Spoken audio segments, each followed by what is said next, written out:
So this may come as a huge surprise, but I was actually going to do a full Let's Play of Watch Dogs, the original, not Watch Dogs 2. I was very late to the Watch Dogs party, and I thought people were kind of wrong about it. I think Watch Dogs is a great game. It's an amalgam of everything I love about modern video games, and it was really fun to play. But trying to Let's Play it, that was a mistake.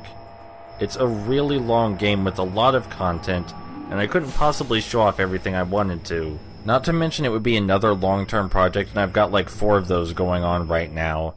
Maybe sometime in the distant future I'll have enough time to record Watch Dogs, but that doesn't seem very likely right now. I am very happy with how the commentary came out for these 2 videos I did finish, so I hope you enjoyed watching these 2 test videos of something you probably never expected to see me play on this channel.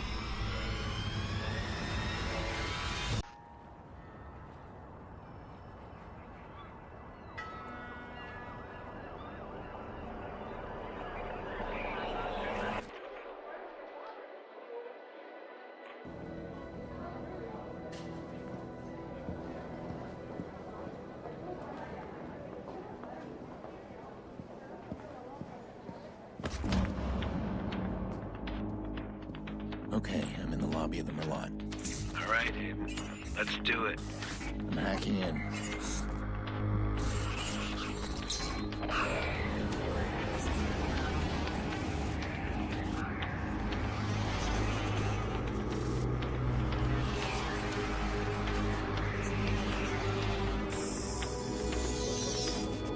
Look at that. Secrets and lies floating in a cloud of data. I just reach out, pluck it from the sky, and it's mine. It's ours. Stay focused. You got a nasty security system.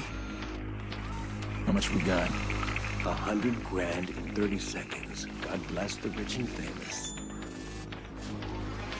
We are the modern-day magicians, siphoning bank accounts out of thin air. Can you hear yourself? What was that? Hello. I think someone else is hacking in. Let's take a peek. Let's not. Stick to the plan, Damien. Siphon the accounts and get out. Adventure, my boy. Have faith in your mentor. Something triggered that alarm. Let's find it. Shit. It's scanning the system. I'm almost there. I'm shutting down now. Don't you touch a thing. What the hell is that? We need to abort. We are not done. Help me. Damien, it's over. I'm disconnecting.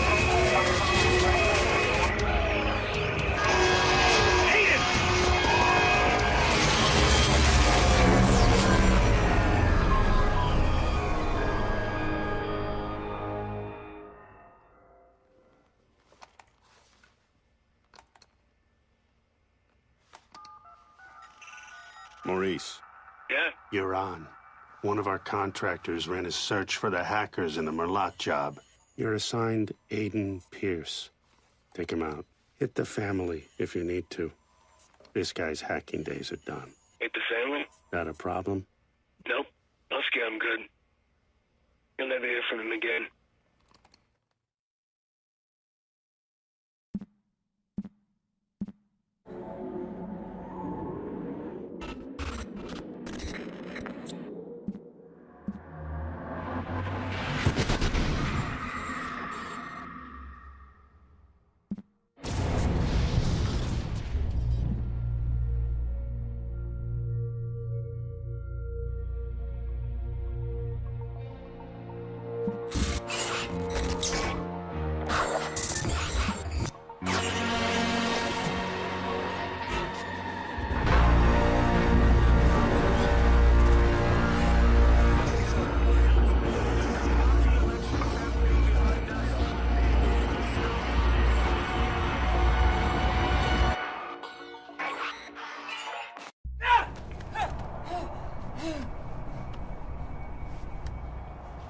You gotta believe me, man.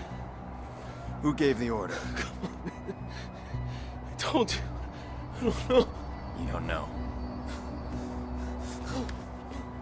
Hit the family? Not a problem. Kowalski, I'm good. You'll never hear from him again. What do you think, Maurice? Did you scare me? It was a job, man. I didn't know. Who was on the other end of the call? Give me a name. They never gave me a name. Yeah, I'll tell your name. Oh. Lena. Lena Pierce.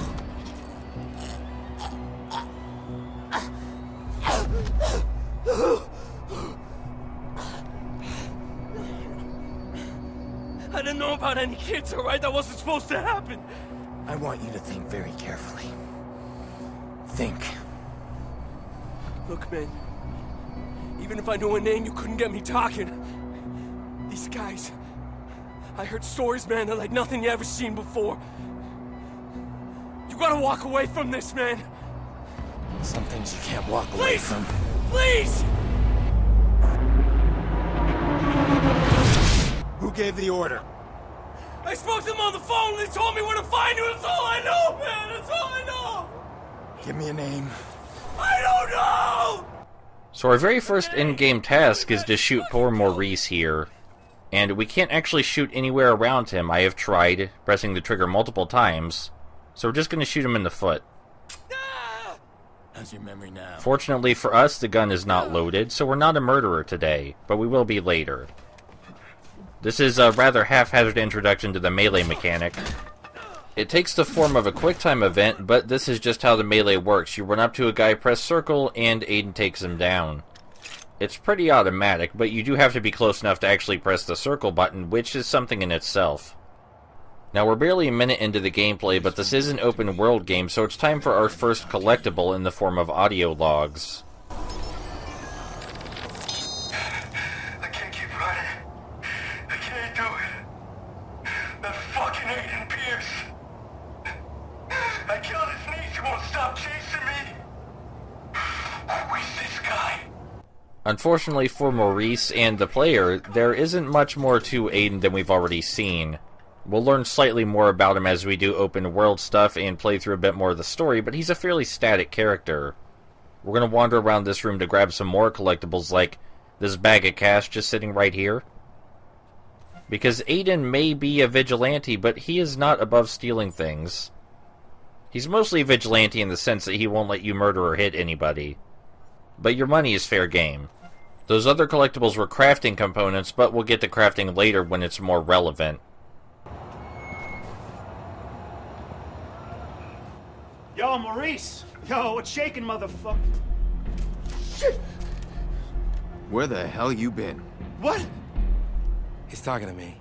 I leave you for 2 minutes. Give me my bullets.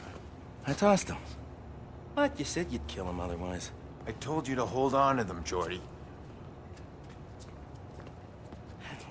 Where you been, anyway? I had to make a call. And you get what you need from Maurice?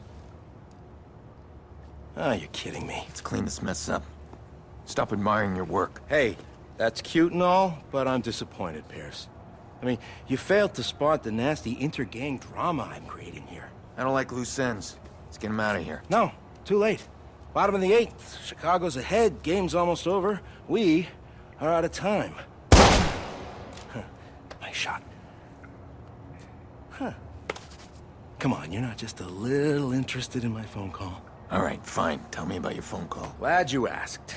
Okay, we got a bunch of dead bodies, right? We got 40,000 people above us. We need a distraction. I called the cops. You did. Oh, yeah, true story. So, cops arrive, and Maurice's little band of brothers arrive, and pow, pow, pow, pow, pow. Jordy, tell me you're joking. No, I called them too.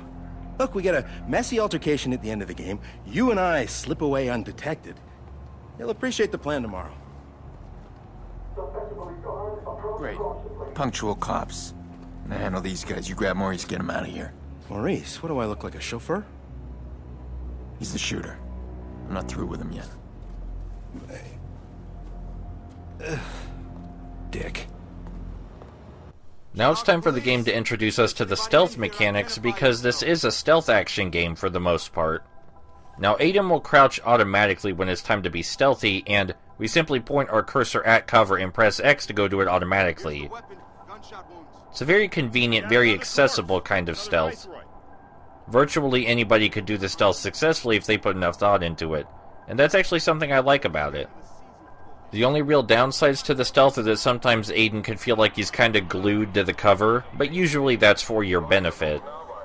In case you're wondering what would happen if we screwed this up, the mission will just restart, and we can also restart the mission manually in the menu. This applies to all of the missions, even the optional ones. It's very convenient. In order to unlock this door, we have to grab a camera and find the box that is controlling the door's switch, or whatever you want to call it.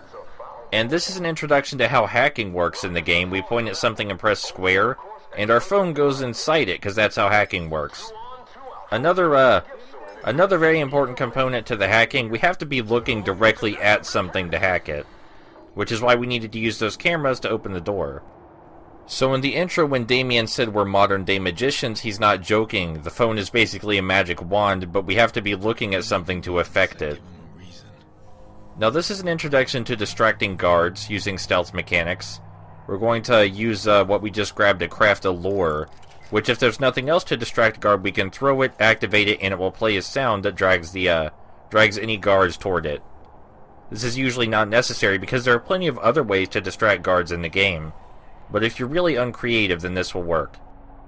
And if you're curious about how the crafting works, it's about as simple as crafting can get. You pick up items lying around or buy items, and then you press triangle in the item menu, and you craft whatever you want.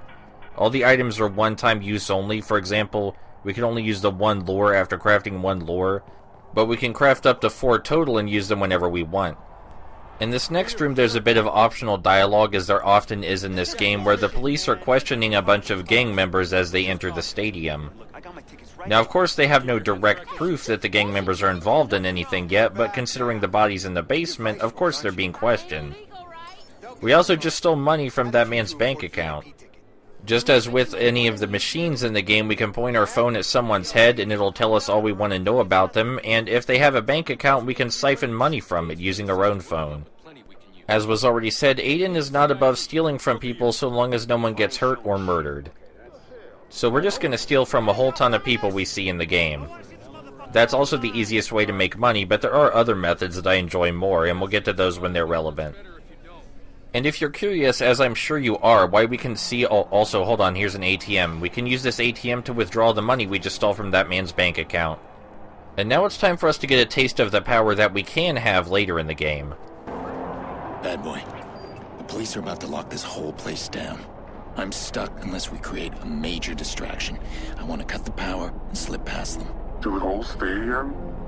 I thought you wanted to keep the vigilante out of the news. Everything's connected to the CTOS with a serious firewall. Right now, I need to get out of the stadium. Can you find me the nearest access point? In the next room. Well, you'll need to find someone with security clearance. As Bad Boy 17 said, we need to find someone with security clearance, and that's as simple as looking for them with a camera. There are a lot of cameras around here, we just need to find someone that looks important, like this guy.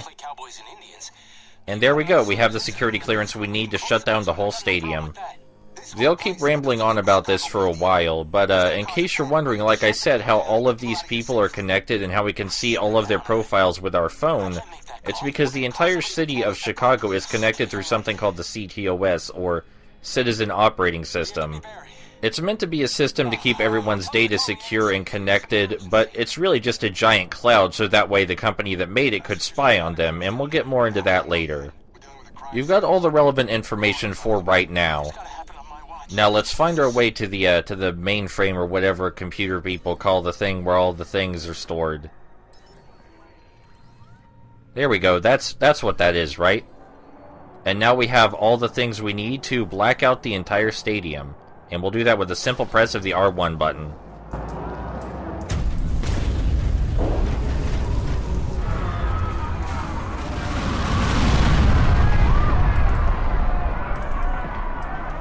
Now we're free to leave. The blackout is an actual mechanic that we can craft later in the game when we have enough crafting components and after we've leveled up a significant amount.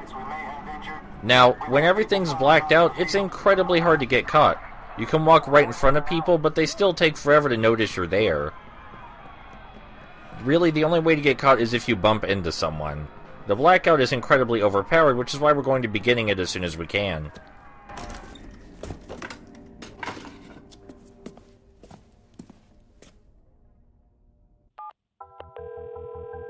Where are you, Jordy? What? Gone. I'm allergic to cops, so's Maurice, but don't worry, I left you a present.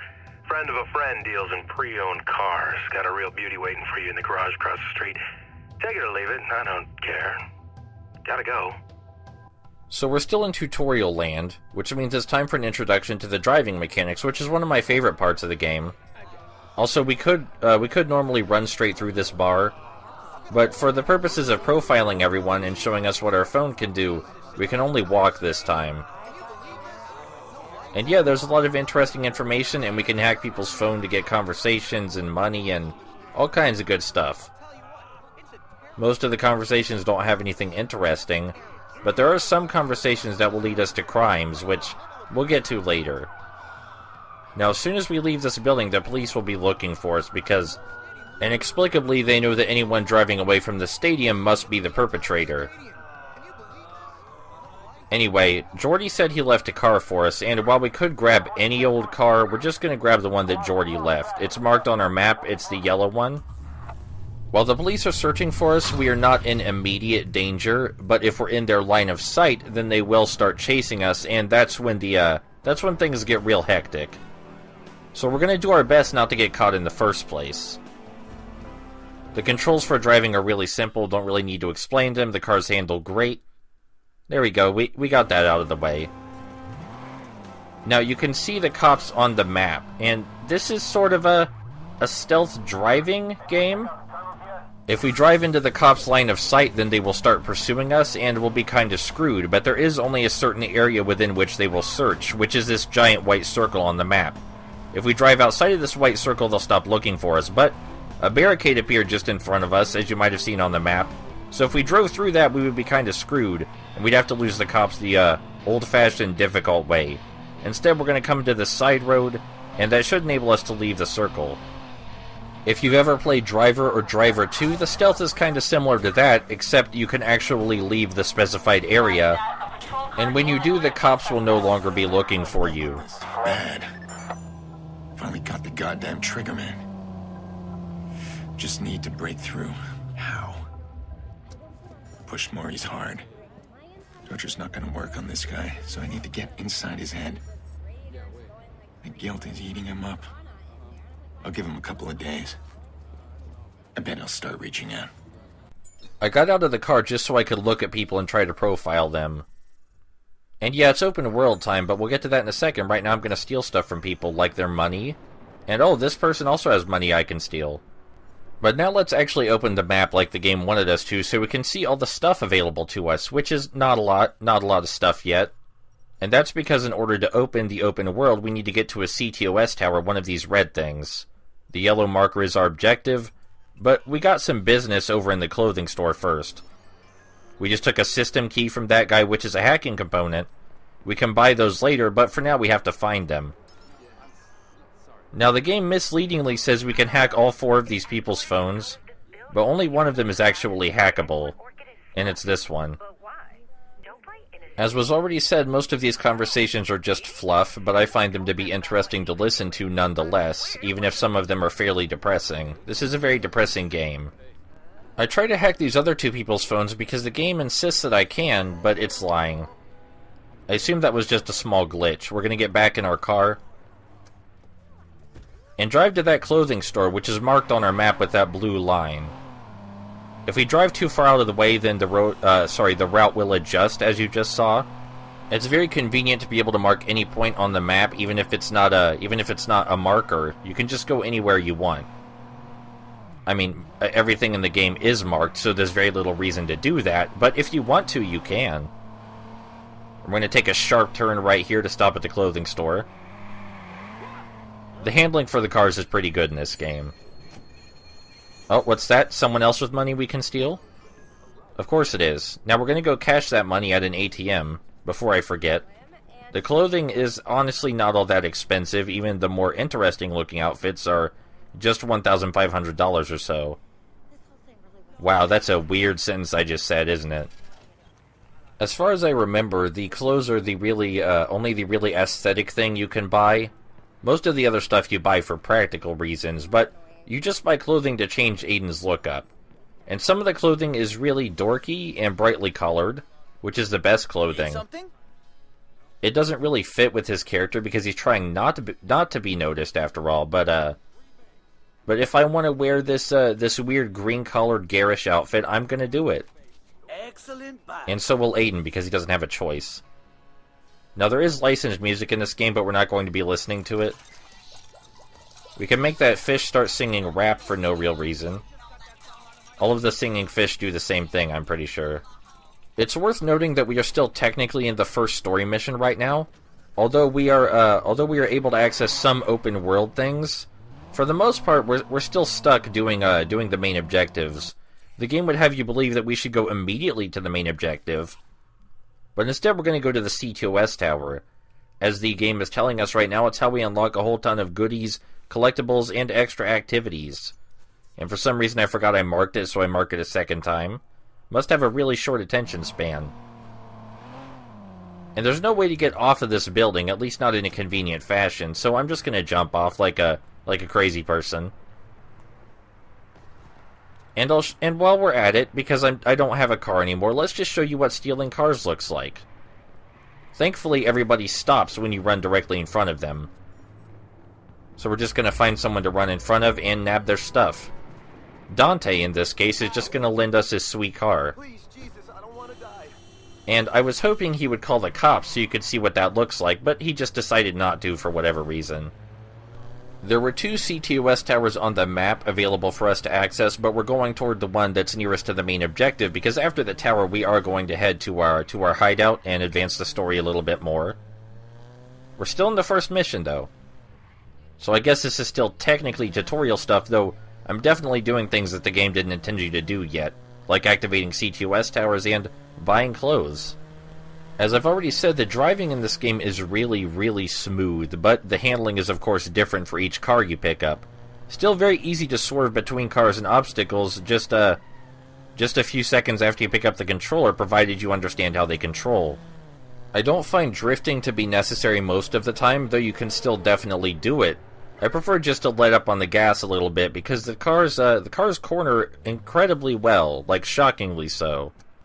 And we're near the first CTOS tower, but the thing with these towers is that we have to find exactly how to get up to them.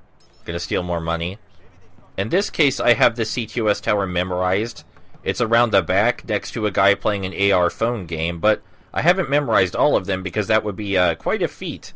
There's a lot of them in this game. And here's that man with his phone game, arrested for stalking celebrities. That's a good way to get celebrities to notice you. I mean, I assume you were on the news for that one, right? Okay, that's... what? Sometimes characters will react when we raise or lower things next to them. Sometimes the reactions are appropriate, sometimes they are not. There's a lot of platforming when you're going for the CTOS towers, and the platforming is fairly automatic. You just run and hold the circle button, and Aiden automatically jumps over anything he sees. The most notable interactions with the platforming are raising or lowering things, as we've already done a couple of times. So if you saw us jumping over things earlier in the game and you thought, well, how would one even explore these incredibly basic parkour mechanics, the answer is the CTOS towers. That's how they do that. Virtually every mechanic in the game is explored in one way or another. We need to use this camera to unlock the door, and then run inside and activate the tower using our phone. Or rather, instill the tower's knowledge into our phone. It's complicated. I was a little bit confused and I thought this box was the tower. It takes me a few seconds, but eventually I realize that this is the wrong box and I turn around. And the reason we have to go through all this parkour and unlocking is because, of course, hacking in this game is line of sight only. I can't imagine what kind of weird universe this is where that's how hacking works, but with the tower activated, we can now see a whole ton of new collectibles, missions, and a bunch of other good stuff that we'll have plenty of time to mess around with next time.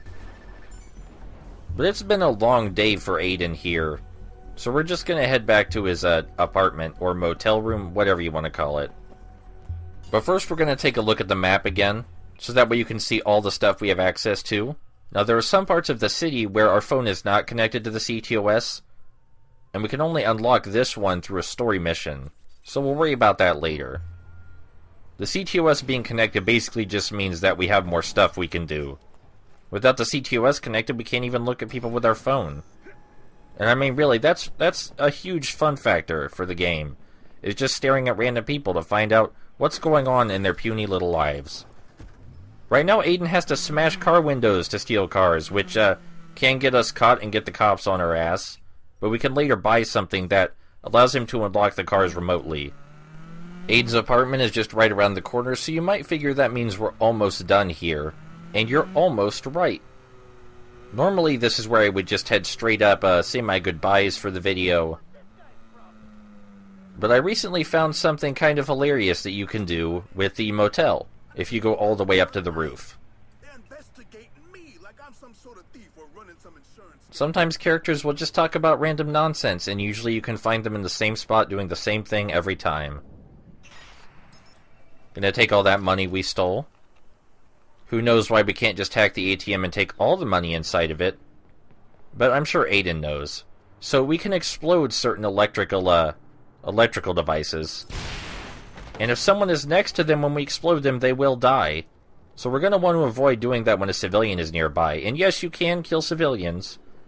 You can kill as many as you want, and the only repercussion is that the cops will chase you. But we're not going to do that because I kind of respect Aiden's character. And it doesn't make any sense for him to be killing innocent people. So we're up here for a very good reason, and no, it's not just to show you these really goofy cover-based panels. It's to blow up the motel sign.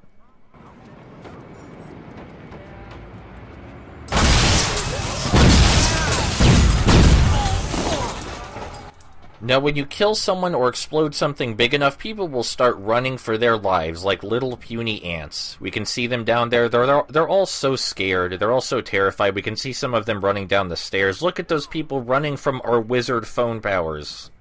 And yes, that is why we came up on the roof, so I could show you that it's possible to scare people absolutely shitless by blowing up something large enough. And I come over to the other side because I want to see if there's a way to blow up this sign too, but I can't seem to find one. But that's okay, I think we terrified enough people for today. We filled our anti-hero quota.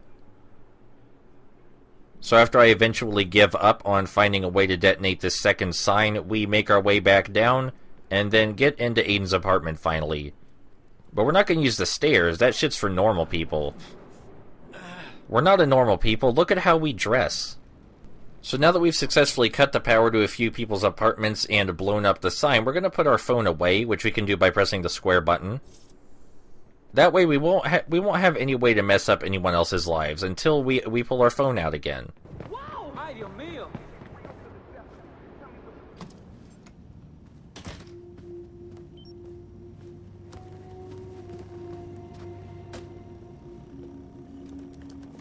These guys, I heard stories, man, that like nothing I've ever seen before. You gotta walk away from this, man. Why are you sitting here? He's coming, right? Not like last time. Jackson, I did invite him. It's been so long. Are you sure you called the right number? Honey, your uncle's a different kind of person. It doesn't mean he doesn't love us.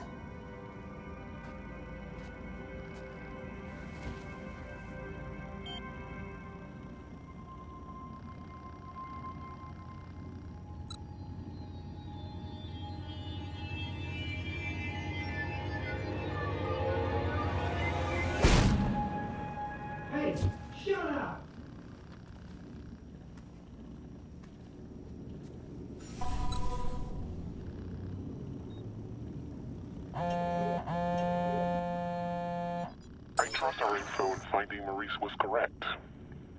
We've gained access to the CTOS backdoor while the police were being distracted by you. Since we both win in this, we'll share what we have. That backdoor allows you some access to the CTOS network. I've been working on something bigger. Give me time. Now it's time for us to nab a look at the skill menu. There are so many skills we can unlock in so many different ways, but we're going to unlock a ton of hacking skills first. We can open gates and garages automatically now, just by holding down square. And while we're at it, let's get the ability to control the city's blockers so we can stop cars in their tracks when they chase us. Maybe Maybe grab control of the bridges too, and let's get some more money from people. Sounds good for a first day. Now the first mission is technically finally done, but the next one activates immediately. We're going to take a look at our laptop and then go to sleep for the day.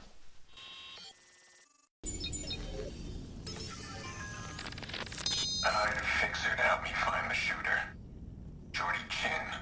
I was skeptical at first because the guy's eccentric. He's got a motor mouth. Insists I'm wearing a fancy suit to work. So far, he delivers. Help me dig up a name. Maurice Vega.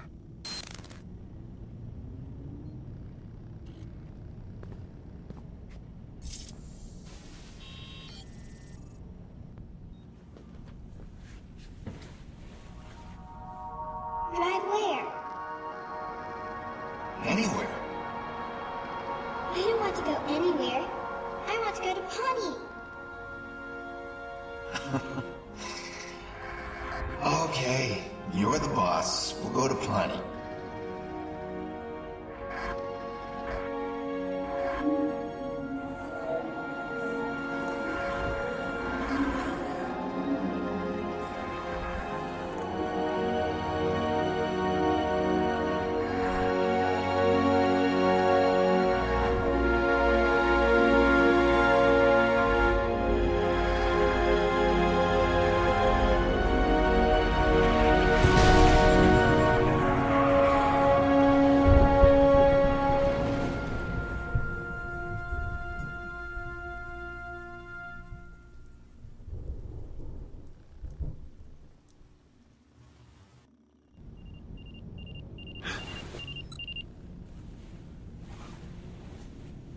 Sick of remembering her that way.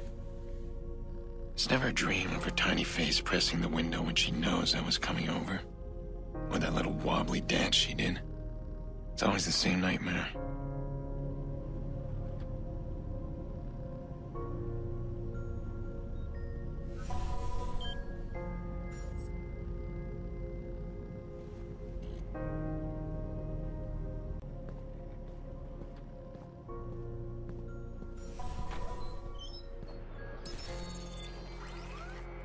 I need to get my mind off things.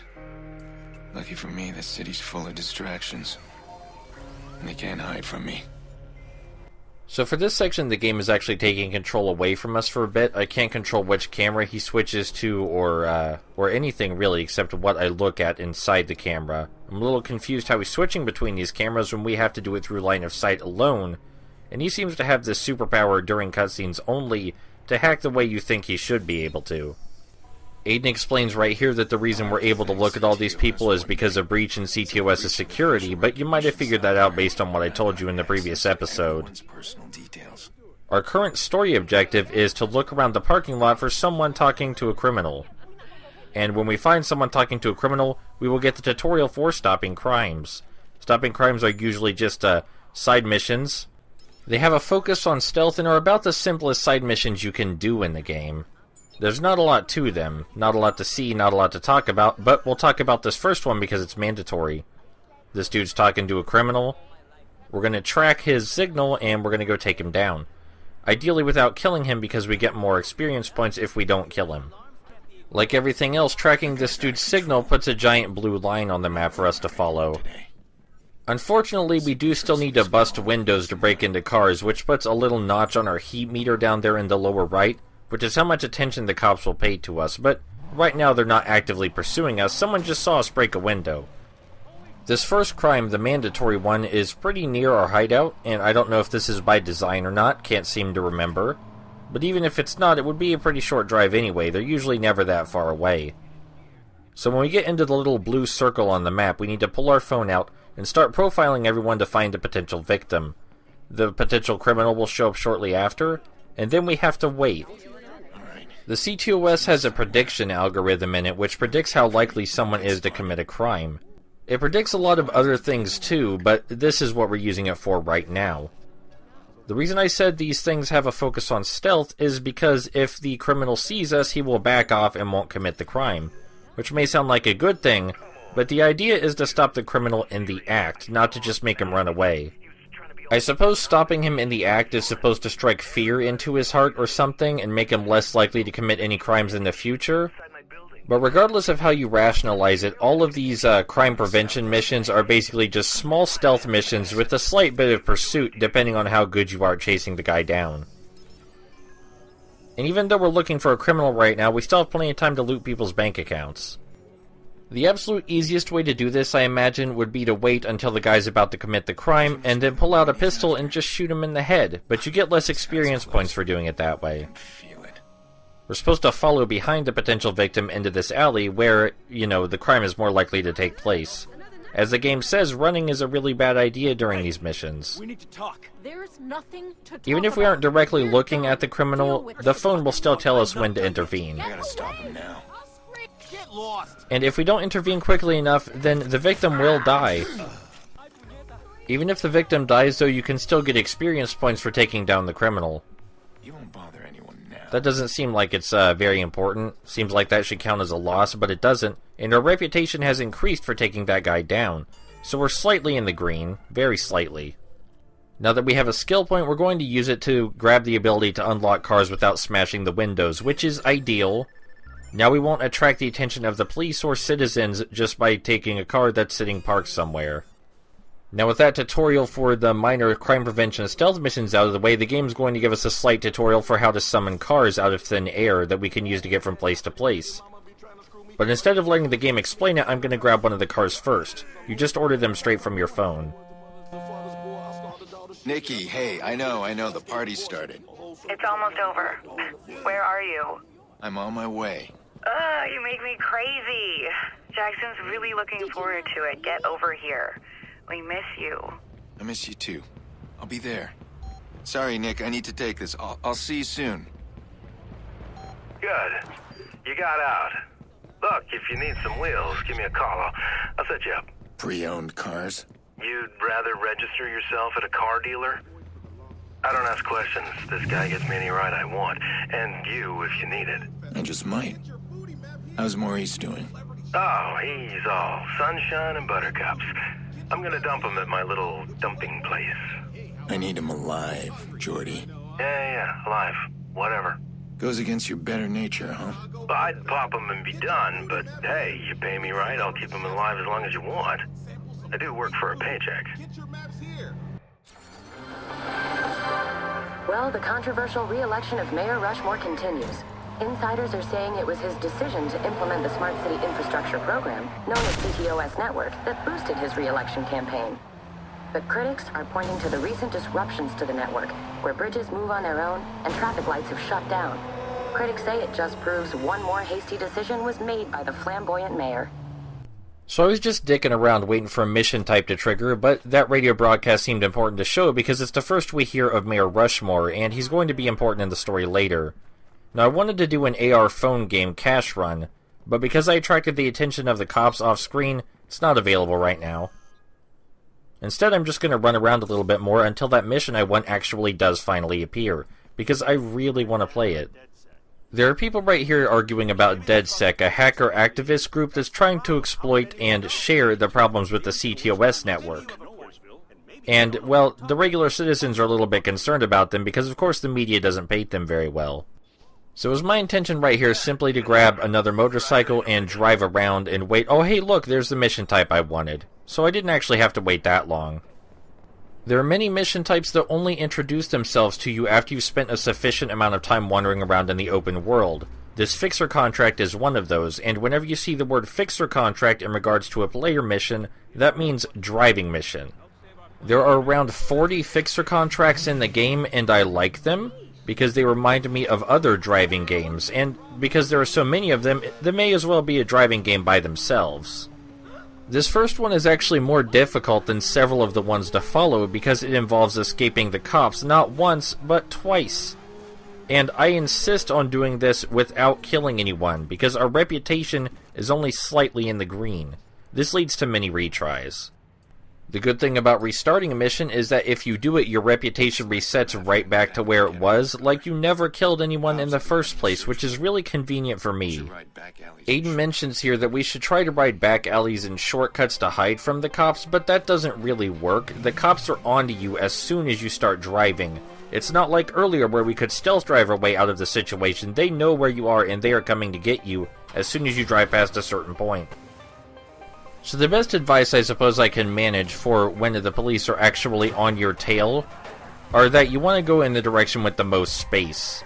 You want really long, straight roadways where you can pull up stuff to stop them at a moment's notice, like these traffic lights.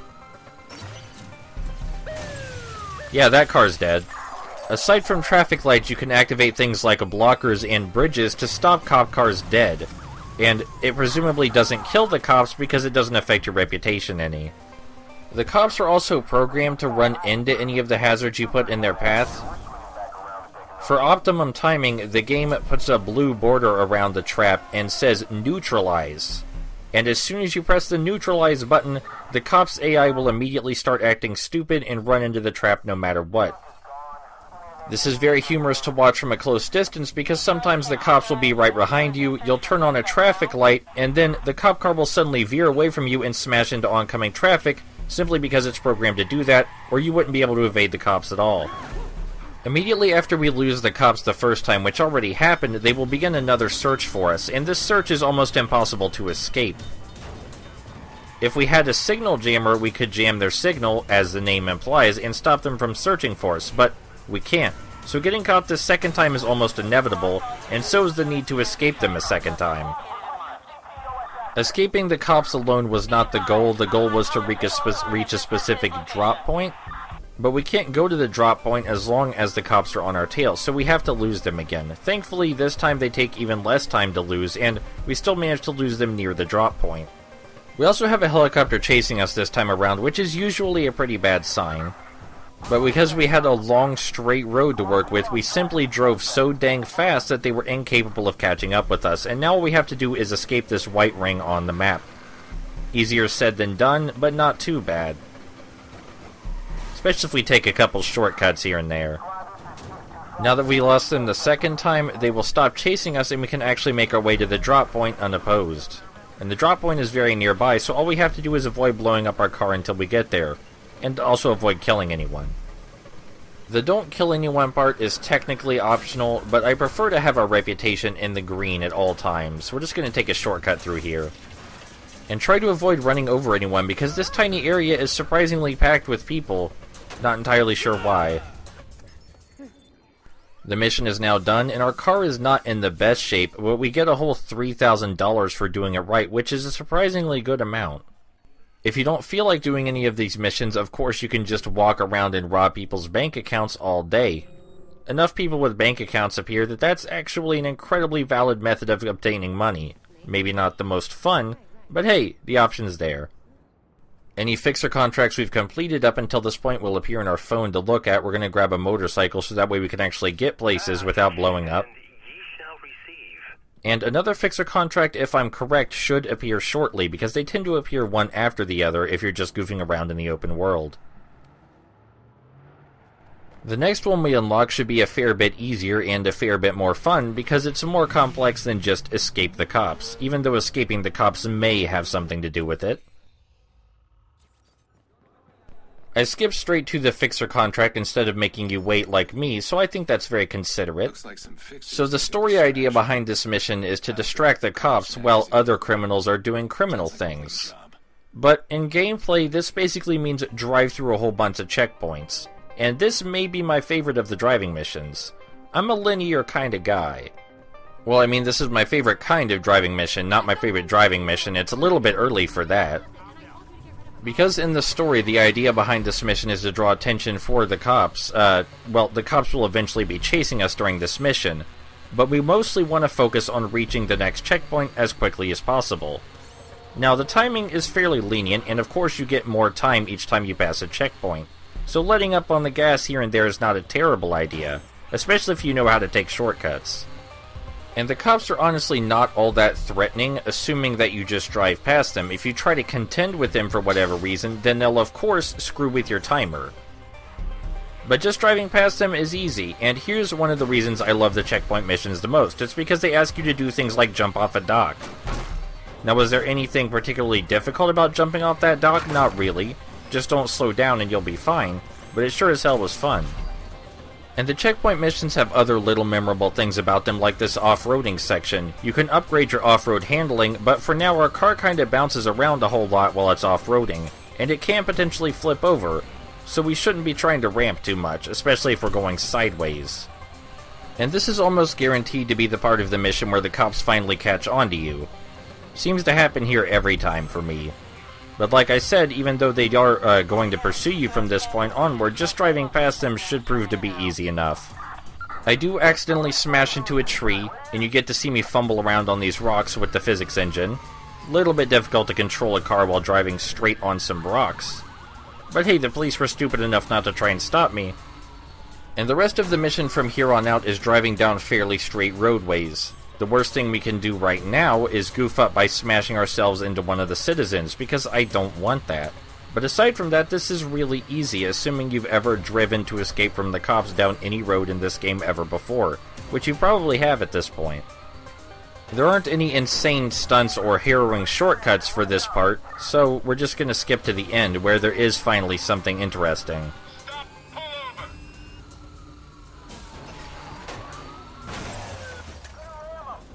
Yeah, there's a big ramp right at the very end, and for some of these driving missions, the big ramp is supposed to help you escape from the cops, but not so for this one. That was a hell of a spin. Somehow we're still alive, and we still need to find another car so we can actually escape the cops proper. And there's no reason for me to make you watch me do that, so we're just gonna skip to when I get to the next doodad to goof around with. And here we are at the next doodad, a minigame called NVZN, which obviously stands for Invasion. It's not one of the better distractions the game offers, but it is a distraction nonetheless. The game has a tutorial, but these are really just a whole bunch of infographics telling you how to play the game. And they're a little bit confusing. I don't know if it's just me, but they certainly seem like they could be portrayed a little better for how high budget this game was, so that we could actually understand what the hell is going on. But hey, I didn't seem to need him yet.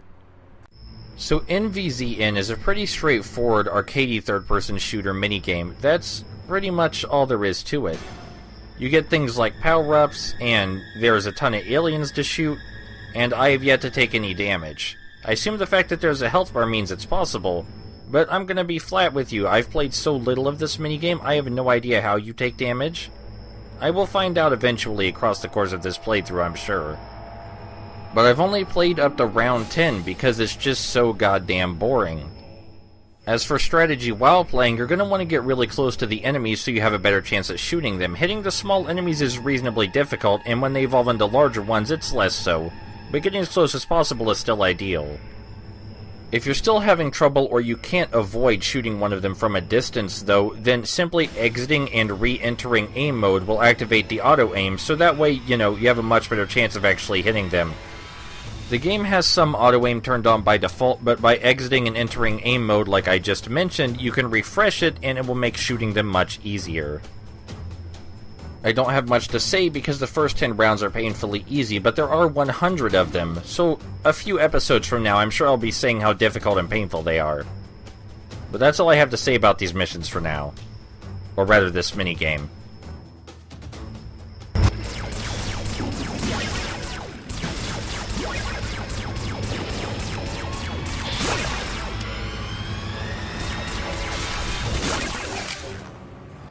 There we go, that's 10 rounds complete, and I will return to NVZN later, but I think that's more than enough for now. We've been goofing around so dang long that it's dark out, and we were supposed to go to our nephew's birthday party today.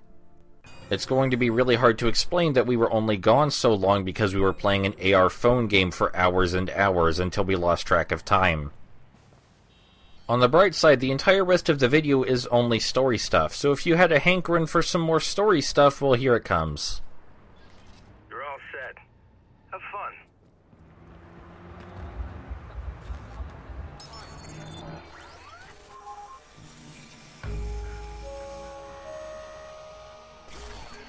I haven't been to Nikki's since the funeral.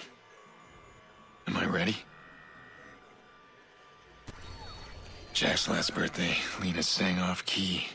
Happy birthday. Full throttle, no holds barred. Now, I'm afraid of the silence.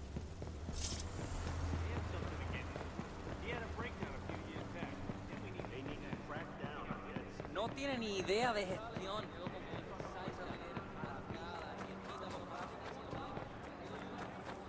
Okay. How old are you today? 10. No, I think you're 9. I'm 10. 9. 10. 9. 10. Well, in that case, you deserve 10 birthday tickles. What? 1, 2, 3, 4, Whoa. 5, 6, Stop. 7, 8, 9. 10. 10. 10. Stay here for a second.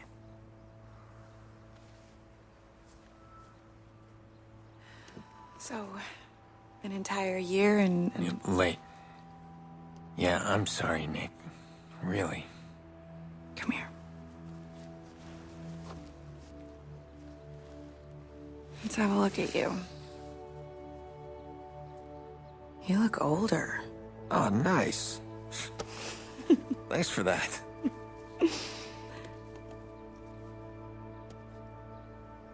It's his first birthday without Lena. Oh, how's he doing? Still doesn't talk to anybody but me.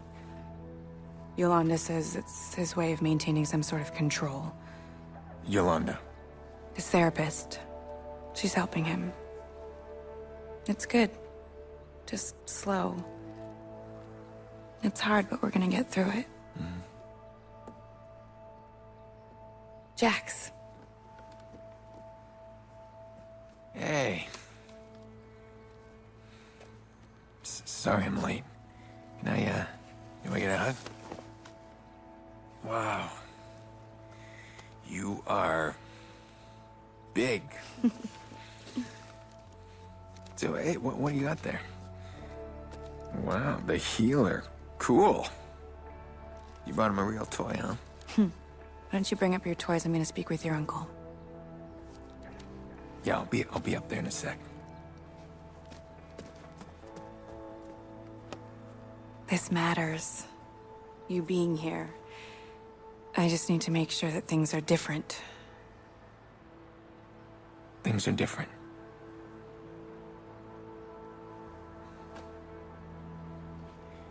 You and Jax are the most important people in my life.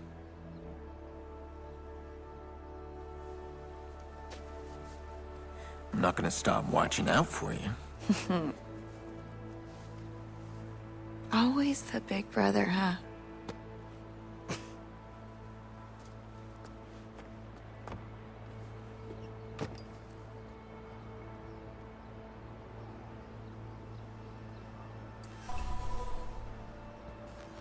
Last time I was back here, it was Lena's birthday. Jackson adored her. We all did. You missed all the fun. The kids were playing vigilante, imitating that guy they keep talking about on TV. Let me guess. Jax was the vigilante. No, they were all the vigilantes, and I was the only villain, but I make a mean bad guy. I gave him hell. I should have come earlier. I could have warned them. Don't mess with my sister. Remember when you and Mom were both sick as dogs, but Dad insisted his boy was gonna have his birthday cake? That thing was an abomination. All burnt and lopsided. That was Dad in a nutshell. He did a lot of ugly things, but it was always about family. Listen to me, I'm rambling.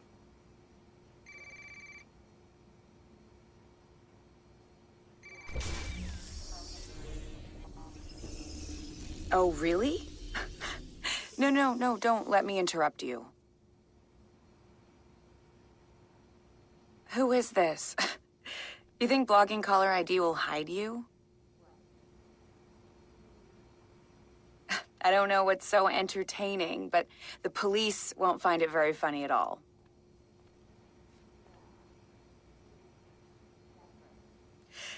I'm gonna give you some advice. Are you listening? Go outside, meet people, get a life, and stop calling me.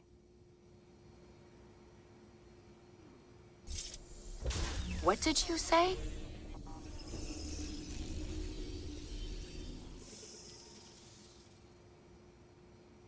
Listen, the police can trace this call. I know where you live. How are the locks on those doors? Who is this? Why are you calling? Do you feel safe, Nikki?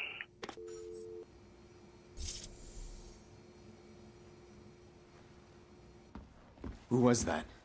Doesn't matter, just some stupid crank. It happens. Do you think this is strong enough? Look, did you know his voice? Oh, Jesus, Aiden, just leave it. It's fine. It's fine. He thinks he can get inside. How do you know what he thinks? You're checking the locks. Look, I can handle this on my own. We do not need your help. Nikki, I can find this guy. Okay, look, Aiden, God, you have not changed at all. We do not need your help. Please stop trying to fix our problems. Every time you try, you just make things worse. I better go. Yeah, I think that's a good idea.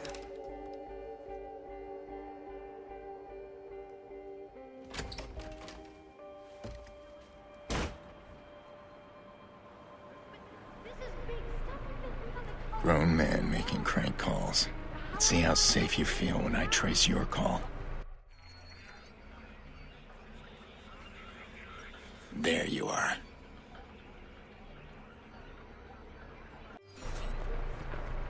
Damn it. He's on the move. So this mission is a piece of cake. We just have to track the crank caller, bust his car down, and then take him down himself. Considering how many cop cars we wrecked earlier, this shouldn't be a problem.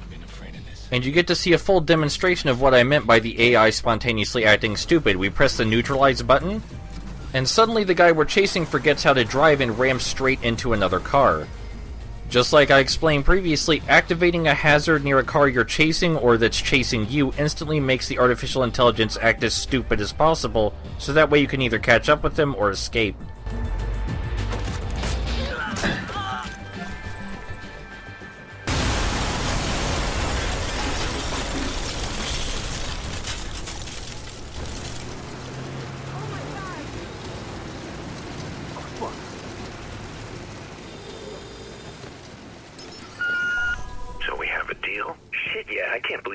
That much just to make a crank call. Nikki Pierce, right? I'll mention the locks like you said. And her kid. This feels wrong. That's the point. Someone paid this asshole to harass Nikki. Who would pay for something like that? That's a vigilante guy. Did you get anywhere with DedSec? Any of those CTOS hacks? Yeah, I'm still trying. They're kicking you out. Give me time. Okay, well, I need your help then. Can you trace a phone call? How can I refuse my best client? Wait, what am I looking at here? It's from a guy who threatened my family. I want to know who hired him. Well, the call came from somewhere in the Loop District. But that's as far as I can see. Okay, if I can hack CTOS inside the Loop, then I should be able to pinpoint the source of that call. Let's do that. Bloom's building a new CTOS center in the Loop. It's perfect. DedSec tried to attack that center last month. We failed, and they just added more armed guards. So it won't be easy. Be careful. You sound like my sister. Relax. Make sure I'm armed and dangerous.